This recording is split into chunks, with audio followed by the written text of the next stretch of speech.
Hi there, I'm Eric Wardweaver Sjerven, Gothi of the Ridgar folk here in East Texas, and I'd like to welcome you to the Raven's Call. This is a show where I ramble on about different heathen-related subjects, just whatever strikes my fancy, sets my mind on fire at the time. Big UPG warning at the beginning of this episode, like always. This is just the views of one heathen here in East Texas. I'm not the end-all, be-all authority on anything. It's not intended to be some kind of Asa Pope kind of BS-ery. No, this is just me sharing my views. Something that you guys seem to enjoy. So I'm going to keep doing as long as I can. Some housekeeping stuff beforehand. You know, all of my contact information is down below. So feel free to jump in there. Viewer requests are encouraged, not just welcome, encouraged. My best episodes come from those, so I am more than happy to take those requests and turn them into episodes. And some other housekeeping things. One, I'm trying to do some live stream stuff here and there. I did a live stream this past Saturday, and when I live stream, it's going to be like late at night, guys, because that's when I have the availability to do so. And usually it's going to be while I'm sitting outside or while I'm sitting in my truck, having a cigar and a glass of whiskey at the end of a long week. So if you feel like joining in the conversation and listening to me, tipsily ramble on about heathen stuff, join the convo. We had a pretty good one last week. Jesse from Midgard Musings and his crew jumped in there, and we had a couple of newbies in there asking some questions, and I think it all went really well. I think it was a good, fun time. I left the footage of that one up on the channel, on the Facebook group, or at least on the fan page. I think it's on the Facebook group too. Anyway, so you can go over to Word Weaver Productions on Facebook and catch that and see if it's something you'd be interested in. It starts slow, all right? It starts really slow because there was nobody on, and it doesn't let me just, trim it. At least not that I figured out how yet. I probably could figure it out, but I haven't yet. Anyway, so it starts out slow, but it picks up as it goes along, and we actually have a really good conversation by the time it's all said and done. At one point, I was even like, I'm not going to save this. There's nothing going on. And then by the time it was done, I was like, no, that's a good one. We're going to hang on to it. So, rough start, great finish. Check it out if you would, please. And then other housekeeping stuff.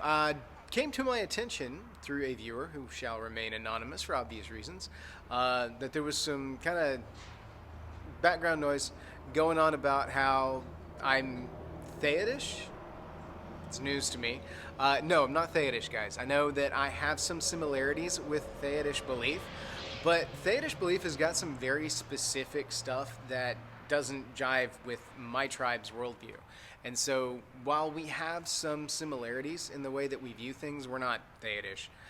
Matter of fact, we're far enough from Theodism that I can't speak with authority on the belief structure of Theodism. And they're very, very insular about their approach to things, with good reason. They're very tribal like I am, but they're very protective of their tribal traditions and practices. Now, I have a very dear friend who is Theodish. He actually left my tribe to go join a Theod because we weren't Theod enough. That should tell you something. So, not that I take any offense to it or not, but I know that some people are a little off-put by Theodism because of the limited understanding that they have of Theods. News for you guys, Theods are insular, so they don't really care what the rest of the outside world thinks about them, so they don't do a whole lot to try and dispel misinformation or rumor mill or anything like that.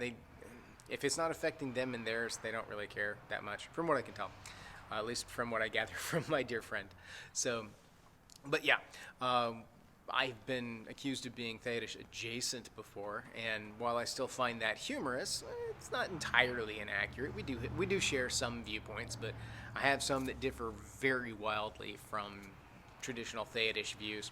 So then that's not the subject matter of today's episode. I just figured I'd throw it out there because I do know some people are off-put by that, and they needn't be. One, it's not something that... I keep saying I'm going to get my buddy on here to try and talk a little bit about it. He's more comfortable talking about Reconstruction heathenry as opposed to Theodish belief specifically, largely because of the fact that they don't really talk about their belief structure outside of the Theod. And so I'll see what I can do. if anything, maybe so people won't necessarily think that Thades are bad by nature. They're not. They're just a tribe like any other. They just have their specific way of going about things, and they tend to be a bit more on the Reconstructionist side, from what I can see. More Reconstructionist than I am. I'm more of a modern heathen, whereas Thades are an interesting mix. They're actually more mixed than you would think. But anyway, that's neither here nor there. So, all that aside, stay tuned. I'll post to the Facebook group when I am going to do those lives and talk a little bit about whatever comes up. We rambled across several different subjects this past weekend. I can't promise it's going to be every Saturday, but if I'm going to go live, it's going to be on a Saturday night, and it's going to be fairly late. I'm talking like 11, anywhere between 10 and midnight on Central Standard Time in Facebook. And I know somebody jumped in there and was like, go back to YouTube and all this stuff. The reason that I don't use YouTube live is because it's easier to get swatted and stuff like that on YouTube. Not my bag. Not what no. After watching Jesse go through that over at Midgard's Musings, I'm not interested in that out there on my property. And people will do it just because they're trolls. And so I'm not really interested in that as much. Facebook Live is a little bit safer as far as, the way it goes about things, but even then, it's a thing. So, that's the deal. That's what's up. And stay tuned. So you'll see them on there. I'll leave them up on there so you can rewind and go through it and everything once it's done. As long as it's, worth leaving up there. If it wasn't worth leaving up there, then I'll take it down. But you get the gist. You know what's up. So, without any further ado, let's go ahead and jump into today's subject. Now, this is a subject matter that has been requested numerous times, and I've given some hints and tips on these areas before, but this is one where a dear friend of mine was specifically asking because he does, the subject matter is urban heathens, and how do urban heathens, or urban pagans in general, practice when they don't have access to land and property to go out and do the things that we talk about in a lot of these videos, like doing bloat and everything out there in, a vey, and setting up a vey and establishing that, putting offerings out to the landwights. And how does one interact with the divine in an urban setting and working within that? Well, it takes on a completely different thing. And Brandon the cat, who you guys see him pop up on the channel, I reference him a lot because he's a dear friend of mine. He's one of the ones that's been hounding me to do this particular video, so Brandon, here's for you. But urban heathens, how you go about doing this in an urban setting is a bit more complex, and genuinely it is difficult because heathenry, if you look at the root of heathenry, the heath, talking about this heathen was used as a derogatory term for country folk because they were the last ones to convert. And so it was kind of a country bumpkin kind of term, meant to be derogatory in nature, but then has been since taken back over and reclaimed by modern heathens, those that use the term. Some prefer Norse pagan, also true, whatever your approach is. The gist on this is, how does one practice in the city setting when so much of the traditions and everything are based around rural life? They're based around being out in the country as far as practices and the rituals that we go through. So we have to amend. We have to make things work for what setting that we're in. Now, I did start out as kind of a suburban heathen. I wasn't like a truly urban heathen because, I did have a yard. It wasn't a very big one, but did have a yard, except for the time where I was living in the apartment complex, and that's where I get some of my ideas from. Now, when you're talking about things such as bloat, doing like an actual blood sacrifice in the city limits, that's going to be a no-go. You're just not going to pull that one off. So you're going to deal more with feigning type situations where you're using a substitute as opposed to actual blood. Now, I still use the term bloat because it means sacrifice. It doesn't mean blood. It means sacrifice. And so I still use that term even if it's not a blood sacrifice, although you will find some people, like I've said here on the channel before, that use bloat specifically to mean blood sacrifice. I don't. I use bloat interchangeably for sacrifice in general. So keep that in mind as we go forward. Now, when doing bloat within the city limits, you got to be a little bit more careful. You've got to think about what it is you're using, what you're sacrificing, and what your practices entail. A lot of times it's going to be easier to do this in your own home if you're doing like, if you live like in an apartment complex or something like that. While it is beneficial to be able to go out into the wilderness and do it out in the wild, most people in urban settings don't necessarily have access to that.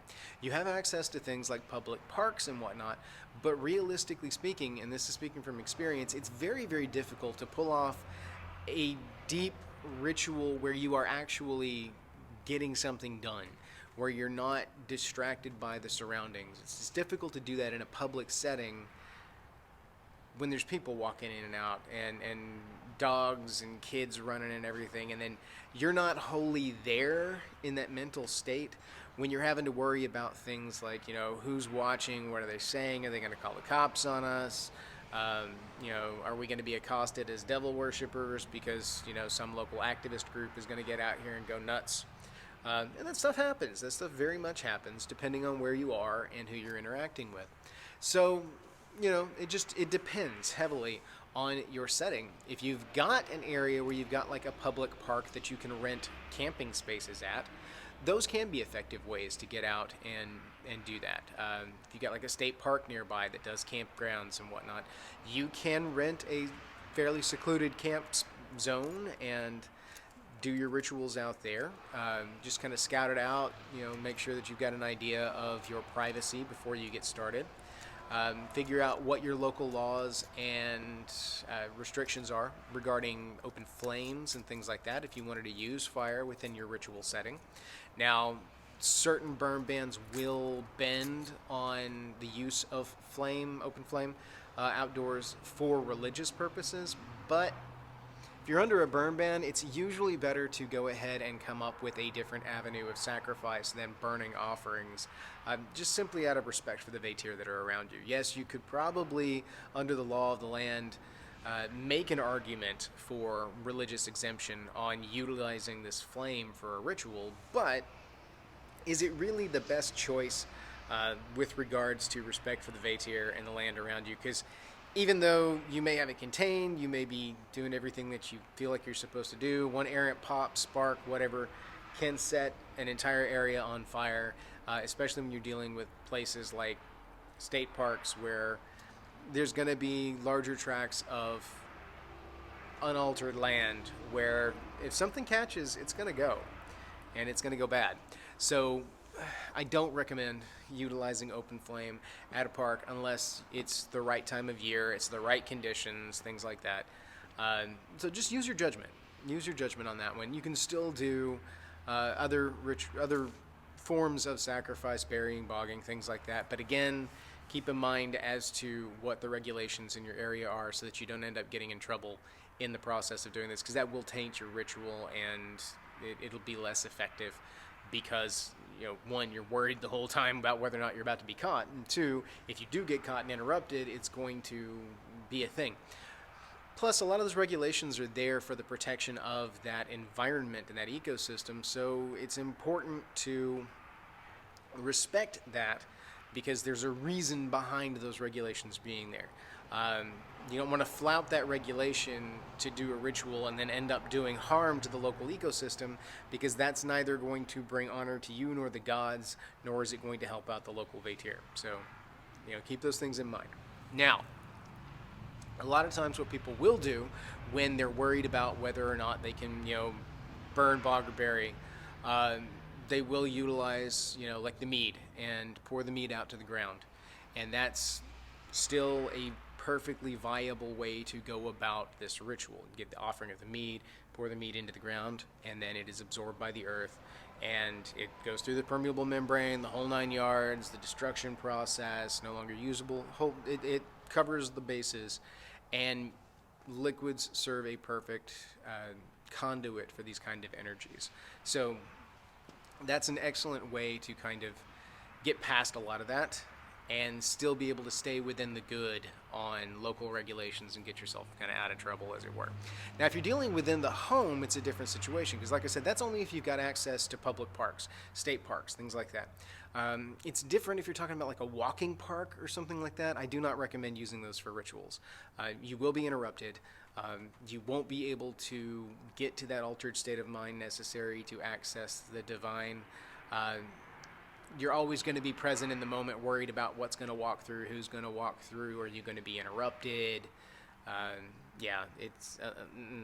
do not recommend using walking parks for that particular purpose. Traffic is just too high. So instead, I would recommend going ahead and doing indoor rituals. And indoor rituals are still perfectly valid. They still work. It's not a problem. Some people just prefer outdoor rituals. And there's some metaphysical reasons getting down to accessing the divine. And, one of my buddies put it like this. It's like he doesn't do offerings to the gods in his house. He focuses on his husvitir there. He only does his offerings to the gods outside because bringing the gods into your house is like powering your refrigerator with a nuclear reactor. It's just too much power. And I don't know that I agree with him on that one. We've kind of gone back and forth on that over the years, and I don't think that I agree on that element. So I am of the point of view that it's okay to do ritual to the gods inside the house. I haven't had any negative effects from having done so for years, and I have been doing so for years because I do some outside, I do some inside. Especially when I was living in the apartment complex and I didn't have access to decent outdoor areas to deal with offerings and rituals. So if you're going to do a bloat inside, well then you're pretty much... Your limitations are your space and your availability. What you've got going on, what supplies you have, and what kind of space you can accommodate. You can build up your altar space inside, and you can do your ritual there in, say, your living room, kitchen, dining room, wherever it is that you have your altar set up.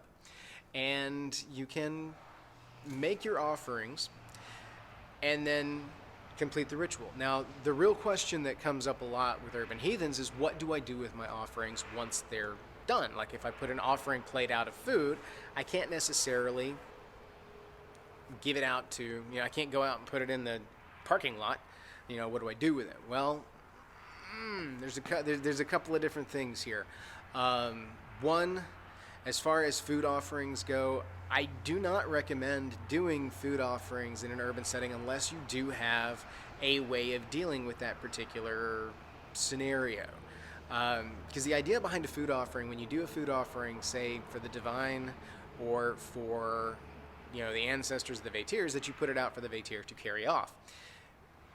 I mean, if you're going to do something like that and you do like birdseed or something like that you can put out into a feeder on, say, a balcony or a patio landing at an apartment complex, then that still works. You can dedicate a bowl that is, okay, this is for that. I'm going to leave it out so the Vaetir can carry it off. The idea is that the Vaetir, these animals that come in and out, are tied to Vaetir spirits and are kind of go-betweens for the gods and goddesses or for the ancestors and spiritual elements that you might be interacting with. So that is an avenue that you can go with. I recommend going along the same route as I mentioned with the state park, and that is focusing more on liquid offerings. Now, the reason that I say this is because you can work up a way of doing, like, one of the things that I've used before is like a planter. Gone out and gotten dirt from the outside world and brought it in, either from like a friend's yard or from state park, something like that, where I could get just a little bit of something that I can put into a planter. It doesn't have to be very big, just has to be big enough to be able to do the offering with. And then once done with that, I will take that planter and set it again on a patio, outside, whatever, so that it's got room to aerate and things like that, and then utilize that for that function. If it is a thing where you're using like a lot of meads or ales or wines where it might build up kind of an odor or something, I recommend swapping that dirt out on the regular, because you want this ultimately to return to the land. You don't want that planter to be the end receptacle. You want it to be a temporary holding place so that you can then take it back to the earth and swap it out. Again, that depends on whether or not you've got an avenue for being able to find a place where you can get a couple of scoops of dirt now and again. That's far easier than trying to find a place where you can do an outdoor ritual on the regular. Being able to, go out and grab a couple of scoops of dirt. It's a lot less in the public eye, as it were, than standing there and holding a horn up high and hailing Olden out there in the middle of a walking park. Get where I'm going with that? So that is an avenue. Also, another avenue, if you're dealing with like food offerings to like the Vatir or the ancestors, there has been some study, some research that shows connection between the animals within your home as Vatir spirits being a conduit for those kind of energies, both to your ancestors and to your husvitir, because they are spiritual elements of that home. And so I have seen some people go through and take their food offerings. They're mindful of what they are cooking and preparing for this food offering, so that they can then feed it to the animals as kind of that conduit to the husvitir or to their ancestors. There's differing points of view on this. You can look at the book True Hearth. True Hearth is one that does go into this a good bit. And then I think Claude Lecouteau's book does as well, Traditions of Household Spirits. There's a couple of different ones that have looked at this, and that's not something that's going to have a whole lot of historical carryover. That's not going to be something that's Reconstructionist based. It's something that's going to be modern metaphysics and thinking through a process, a philosophical approach to things, simply because that's not the kind of thing that would get recorded. Practicality wise, in the olden days, they really didn't have the urbanite problem when it came to ritual and what to do with offerings after completion. Now, another thing you can do is you can utilize, depending on the setup within your home and how you have things set up, you can do burnt offerings, but you need to be extremely mindful of your setup. If you've got a situation where you have a patio where you can have like a little hibachi grill kind of thing, then you can do a burnt offering on a hibachi grill. It needs to be small. It needs not to smoke a great deal. Like strips of paper kind of things, small wooden carvings kind of deals. Those kind of things work out well. I wouldn't try to burn something large in that kind of a scenario, because containment's an issue. You're going to catch some flack for the smoke and everything. Not everybody's apartment complex is going to be cool with that. If you've got a duplex, it's a little bit easier, because you'll probably have a little bit of yard and be able to set up like a campfire ring, one of those contained campfire rings. Those are excellent for burnt offering kind of scenarios. And if you're in a suburban area where you've got yardage, then you're golden. There's not a problem, because you've got access to dirt right out there that you can make your connections with. You can bury out there. You can pour out your libations. You can do the fire ring to do your burnt offerings, all that. So it's kind of a non-issue for suburbanites. You may not necessarily have the availability for like big open events outside with a suburban scenario, depending on your neighbors, because people tend to pay attention to what's going on the other side of the fence, especially when you've got a half dozen people out there screaming "Hail Thor, Hail Odin" at the top of their lungs in the backyard. You might catch some flack that you don't want to. If you know your environment, you know your neighbors, and you're cool with that, that's your call on that situation. But you might do your rituals inside, where you catch a little less flack, and then go outside to dispose of the offerings. So, make of that what you will. So beyond that, disposal of offerings like that, there are those things where it's like, use the dirt for the libations, use controlled burn environments for your burned offerings. If you've got a scenario where your house has got a fireplace, then you're golden, because that's beautiful. You want to do burnt offerings in your hearth anyway. That's a fantastic place to do it. Just keep in mind when you do so of the what you're burning, mindful of the flue and the fumes and all of that, so that you're not letting toxic fumes come back in the house. Just kind of be mindful of it. And again, in all these things, just be mindful. Pay attention and don't do anything stupid, and you'll be all right. So, but yeah, you can also do like first like little bitty slips of paper if you've got like a vent hood or something that you can vent the smoke out with. You can do some very micro burnt stuff in an appropriate receptacle on, say, like a stovetop or something like that. That could work depending on your scenario and your setup. Only you will know with your environment whether or not that's something that you can work with. And so, yeah. So disposal offerings, there's a wide variety of things that you can do. Now, some people have talked to me a little bit about, well, what do I do with my altar space? Because as an urban heathen, I don't have a whole lot of space. Well, and I've talked about this some on the channel before, but with urbanite heathens, one of the things that I highly recommend is if you cannot dedicate a space, dedicate a ritual to the space. Now, the one thing that I will say is you probably need a dedicated location for your husvitir totem. Whether or not you have a dedicated altar for your husvitir at all times, well, that's kind of up to you. But even if you just have a corner of your kitchen counter that the husvitir resides in, and that's you have a totem there, an idol, that allows you to connect with them in an agreed upon location, that dialed in spot, where you can do little offerings and little nods and say hi and involve them and everything, then I think you're going to be okay with that. I myself have done that before with good results. So, and I have a problem with that part. As far as altar space goes, like when I was living in my apartment complex, I had and I think I was using at the time was an old microwave cart that I dedicated as my altar space. And so I would store everything in it, and then I would go through and, sorry, pollen count's real high, so my eye's itching.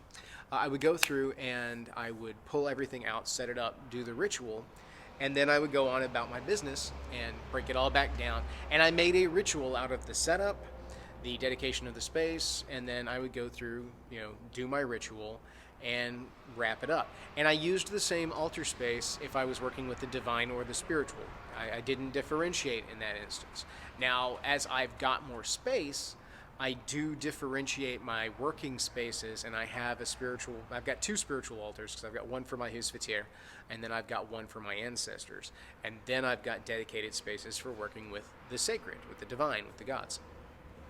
Because I have those permanent spaces more dialed in, and I like to keep them that way, keep them calibrated. If you're going to go through and set up a space every time, then you've got to go through the process of dialing that in as you set it up, which is why it's important to ritualize the setup process. That way, you're going through and doing it right each time. You're getting your layout and your dials set correctly to be able to get your connections going, and you'll know what that is based on what you're working with on your altar, what feels right to you, what you're what you feel connected with, and things like that. So, work with that environment as best you can. If you don't have, like, I had that microwave cart that I used, and it was good because it had storage underneath and an open area there that I could store some stuff with a flat top. So I would pull out my altar cloth, set it up, and I'd set up my idols and everything. I would do my ritual, and then I would break it down, put it away, and store it so that it was nice and safe, and didn't get messed with by any of the apartment maintenance that came in and decided to, change out the AC filters or anything like that. So it was effective, helpful, but not as effective as permanently dialed in altars. You work with what you've got. So if you don't have something like that where you can dedicate at least a singular thing, you can set your altar up pretty much wherever you want to, as long as you ritualize the dialing in process and pick a space that you're going to do your rituals routinely, whether it's your kitchen table, whether it's the coffee table, or the mantle of your fireplace, or if you have a card table that you set up for this purpose and then you break it down at the end. Just ritualize the setup process and pay attention to the details as you set things up. It's a process of elimination. It's an experimentation process to figure out something that works, to figure out something that jives so that you get dialed in every time. But once you get that dialed in and you feel like you're having those results, keep that dialed in and dial it in further each time. minor tweaks and things like that to get it where you want it, how you want it. But nobody's altar is set in stone either. They're living, breathing things. You're always adding things or retiring things from the altar because you found something that's better, or something gets, to a point where it's not really holding up anymore. Like, for instance, I've got a gourd that I use for use down in my vey that it's about time to swap that baby out because they don't hold up forever, especially when dealing with liquids and whatnot. They get a little moldy after a while, so it's time to swap it out for a new one. Beyond that, when dealing with things like decorations and whatnot that you can utilize to help ritualize a space, freestanding things help predominantly because they're easy to set up as opposed to like wall hangings. A lot of people with like permanent altars will incorporate like wall hangings and things like that around a space to make it work. One urbanite heathen that I knew of, a good friend of mine back in the day, actually dedicated an entire room in his home as his half. That was a dedicated space for ritualized purposes. He had furniture in there for the tribe to come in and sit, for ritual purposes, for when we did sumbel and everything like that. And then he had a permanent altar set up, and he just set that room aside. That was it. But he had an extra room that he could do that with. Not everybody's got that, especially not these days. If you do have a room or a section of a room where you can dedicate to that purpose, well, then you're golden. You can set your permanent setups up and work with it from there. Utilize some of the urbanite heathen tips and tricks as far as disposal of ritual offerings, and then go on about your business. You're good. You're golden. It's fantastic. Really helps to dial in, makes jumping in and doing a ritual easier in a lot of ways. You don't have to get in there and tweak and dial in every time. You just step up, and then you can work on what you need to do from your interpersonal point and getting the rest of the tribe in that mentality, and then going through the ritual from that aspect, as opposed to having to do that in addition to dialing in your altar. It has its benefits, but like I said, not everybody can do that. You're not required to do that. Similarly, it's like, what altar tools do you need? There's not a set list of altar tools that you need. I've gone over this on the channel before. You don't necessarily, go back and watch the video, what do I need to be a heathen? You'll figure out you don't need a whole lot. You can get by with bare minimums and do just fine. You can actually go out with a bottle of mead and that be it, and just do a whole ritual and be done. Yeah, it's that simple. You have other trappings that can help facilitate it, make it stronger, make it better, but bare minimum, you just need yourself and what you're offering, essentially. That's beyond that, the rest of the trappings just kind of help to dial it in. And so, trying to think of what else I had on my list as far as urbanite heathen elements go. Sumbel's an easy one. Actually, a lot of hardcore recons go from a route that sumbel needs to be done inside anyway, because sumbel is an inner yard thing, and doing it in the outer yard is exposing it. So doing it inside is actually the preferable method. I'm from Texas. I like to do sumbel around a fire outside because that is, and anybody that's done a nighttime campfire thing, it is its own little encapsulated bubble of space. Yeah, it's a thing. So ritualistically, I've had excellent results from doing sumbel around campfire. I've also had excellent results from doing sumbel inside, especially if you've got tribe members that are more susceptible to, say, smoke from a campfire, or don't handle transitions in temperature well. Yeah, that's a thing. So be mindful of your people when you set up your rituals and what their limitations are, what they need, and if they're more comfortable, the more comfortable they are, the more connected they will be with the ritual itself. So I've had to make some adjustments and some amendments over the years in order to accommodate those that couldn't handle the cold, had issues with mosquitoes, things like that. Yeah, it's an ongoing thing. So other than that, obviously you're doing a lot of travel as an urban heathen, most likely, if you've got a tribe that is kind of spread out through a metropolis area. You can do like for feasting purposes. You can't always necessarily, like if you've got an apartment complex, you can't necessarily accommodate a feast for a large tribe. Well, you can always go out to a restaurant and have your feast and then come back to the house and do your ritual. Work with things like that. You are going to be somewhat limited by your space and how you do it. And unfortunately, I don't have a good fix for spatial issues. Utilize the space that you have, do Sumble.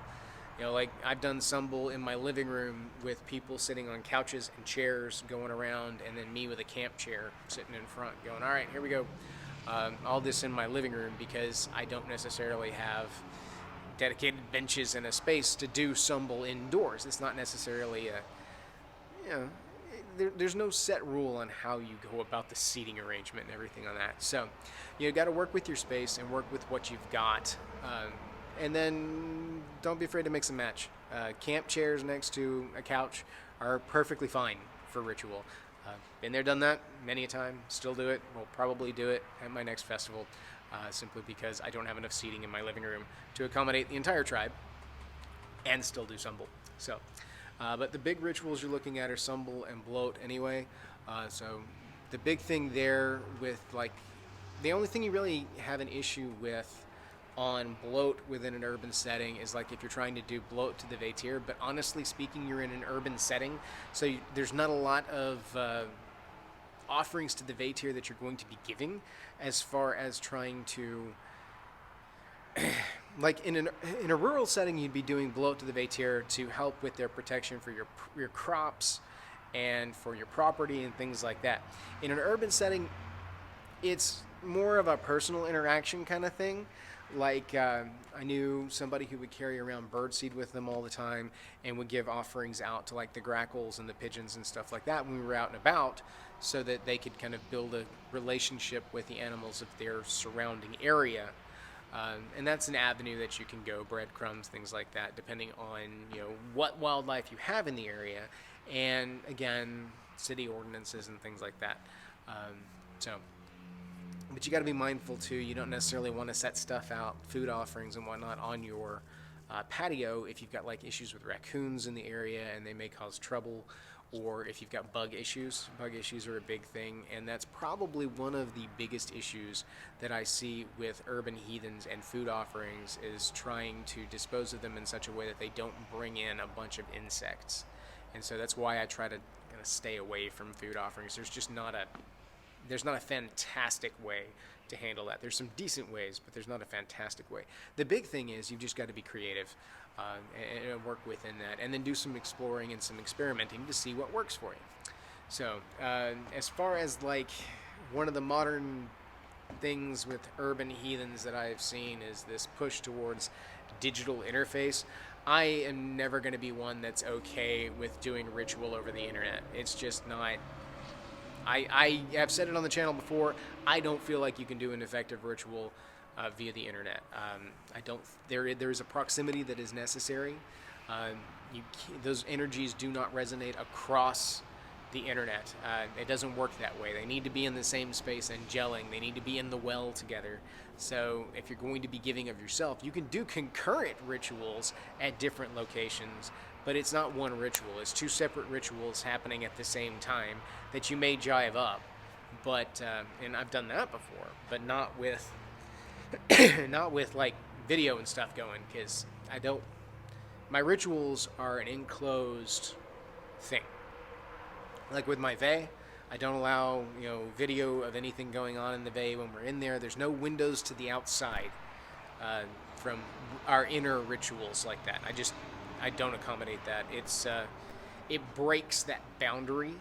It breaks that border on the well for me, and causes some significant issues. Not to mention, I have horrible luck with electronics in relation to ritual, so much to the fact that I don't allow electronics in my Vey. We have a bench set up out front. It's like, leave your phones, leave your anything that's like iPod, whatever. You leave that on the bench. You can pick it up when we leave the Vey, but don't bring it in there. Plus, we don't bring weapons in there, so technically it's a weapons bench. But I ask people to put their phones and crap on there too, so that when we go in there, it doesn't one, mess with the energy flows of the ritual, and two, doesn't, mess with their electronics.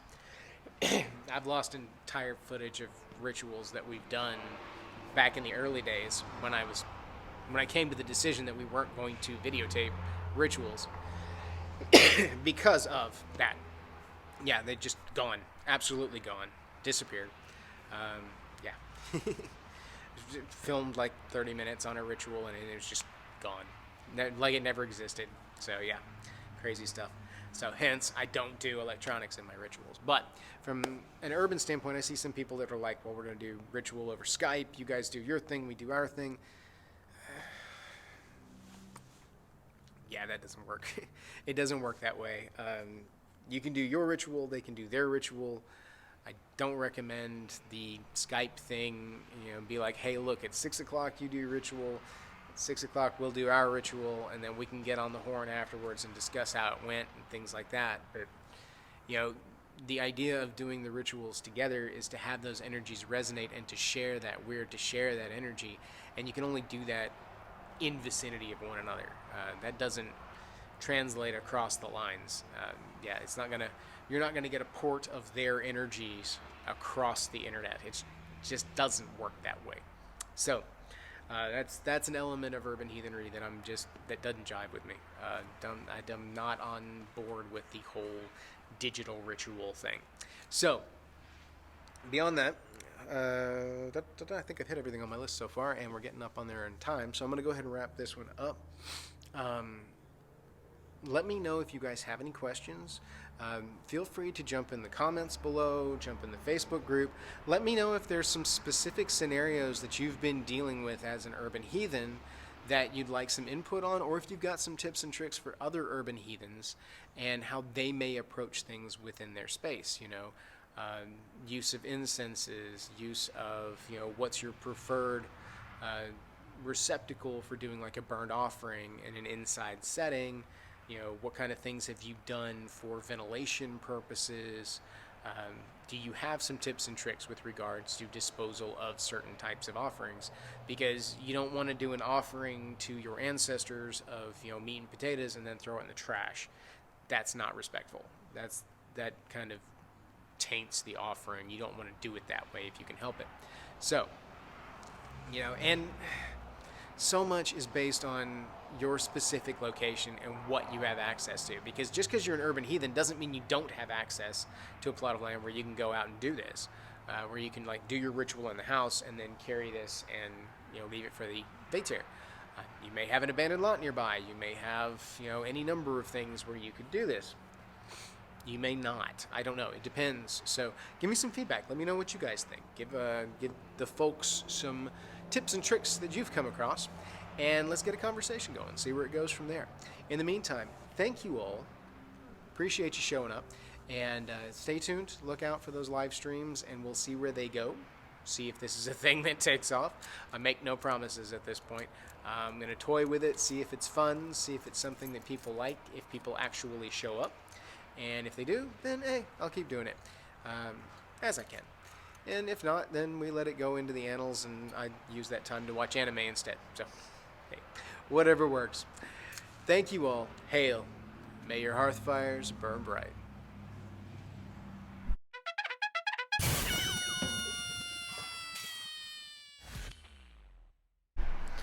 Okay, let's see what we can do here. Hey, welcome to the show. No real cool updates on the side as far as like D&D or anything like that goes. I haven't had a chance to play in a while. So, hoping to have a session here coming up before long, but that all depends on availability and things like that. End of the year, first of the year is always kind of a difficult time to try and get things put together, but I'm working on it. Similarly, I got to work on the whole Spotify thing and trying to get it caught back up, because time is a thing, especially when I don't have good internet at the house and I have to work on it up here. It's a thing. So, and then of course there's myriad things going on in the home life as far as job situation, things like that goes. Maybe looking to simplify my schedule here a little bit in the near future. So we'll see how that goes. That could change my Could change my layout on the videos and whatnot. We shall see. Remains to be seen. So, anyway. Yeah, I don't really have a whole lot for the after credits today, so we're gonna skip right on into the episode, I believe. Yeah. Fun and games. Alright, we're live in 3, 2, 1. Let's jam.